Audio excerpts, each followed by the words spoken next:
reported to you last night about the Columbia-Wrightsville Bridge, a major bridge that connects Lancaster and York counties. A weight restriction had to be put in place. It was built in 1930. It's not in great shape anymore. How widespread are these infrastructure issues in the Mid-State? Sonica Bargo joins us with that tonight. Sonica. Alicia, the Wrightsville Bridge is old. It's nearing the end of an average bridge's lifespan, but it's still considered in fair condition.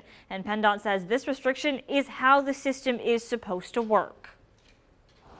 I think this is an example of our inspection program actually working. PennDOT spokesperson Dave Thompson says Pennsylvania's bridges are inspected every 2 years. And when inspectors looked at the Wrightsville Bridge in June, Support columns that support the deck, we found some cracking. PennDOT had to take action. They imposed a weight restriction. Vehicles are limited to 10 tons. Reduce the stress on the bridge and to reduce further deterioration. Thompson says this doesn't mean the bridge is unsafe, but the Wrightsville Bridge is close to 100 years old, near the end of an average bridge's lifespan. PennDOT had a bigger project for it ready to roll out later this year, but with this deterioration, they have to push it back to at least 2025. We're going to expand the scope of that project now, which will cause us to have to redesign. Is this a sign of bigger infrastructure issues? Not necessarily. Over half of the state's bridges are in fair condition. Less than 10% are in poor condition. But every diversion carries with it a cost. Megan Majensky with the Pennsylvania Motor Truck Association says even a small issue impacts their drivers. So that adds to the cost of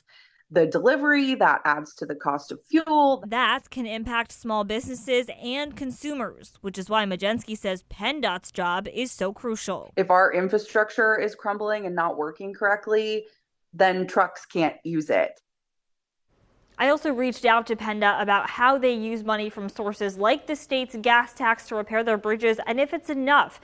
They told me Pennsylvania actually relies more on the state and federal gas tax than most states. That's what they use to fund not only bridges, but state and locally owned roads. Officials also told me they hope the Pennsylvania Senate passes the budget very soon because under the budget, they would have more than $1 billion to invest in infrastructure over the next 5 years. In the studio, Sonica Bargo, ABC 27 News.